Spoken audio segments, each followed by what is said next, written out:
parle. Chaque jour, Charles et Carole vous présentent la leçon de l'école du sabbat.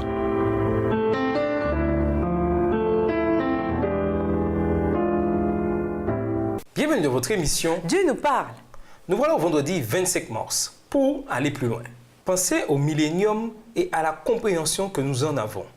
Bien que l'on ne nous en dise pas grand-chose, nous avons plusieurs éléments dont nous sommes sûrs.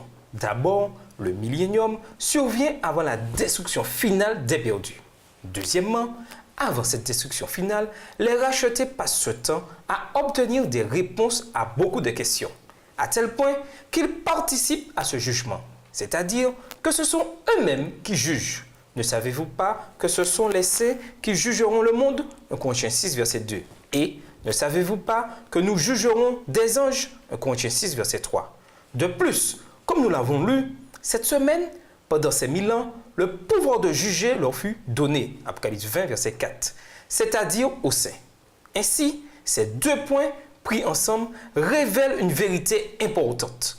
Aucune personne parmi les perdus ne subira le jugement final avant la fin du millénium, avant que les rachetés ne comprennent pourquoi les perdus sont perdus et qu'ils ne jouent un rôle dans la décision de jugement les concernant. Pensez à ce que cela nous indique sur le caractère de Dieu et sur la transparence de son gouvernement. Avant qu'une seule personne ne subisse le destin final des perdus, le peuple de Dieu verra très clairement la justice et l'équité du jugement final de Dieu sur eux. Cela sera douloureux, c'est certain. Mais quand cela sera terminé, comme nous l'avons déjà vu, nous crierons « Tu es juste, toi qui es et qui étais, toi le Saint, puisque tu as jugé ainsi. » Apocalypse 16, verset 5. À méditer, en quoi la réalité du grand conflit nous aide-t-elle à mieux comprendre pourquoi la souffrance et la mort existent maintenant, même si de nombreuses questions difficiles restent sans réponse. Si quelqu'un vous demandait comment avoir une relation plus intime avec le Seigneur, que répondriez-vous? Méditez sur l'idée d'être prêt dès maintenant pour le ciel. Qu'est-ce que cela signifie? Comment comprendre cette idée à la lumière de l'Évangile? C'était des réponses que vous aimeriez bien avoir. D'ici là, comment apprendre à avoir confiance en la bonté et en la justice de Dieu au milieu de tant de tragédies? Pour conclure, c'est parce que Dieu nous aime qu'il nous donne la victoire par notre Seigneur Jésus-Christ. 1 Corinthiens 15, verset 57.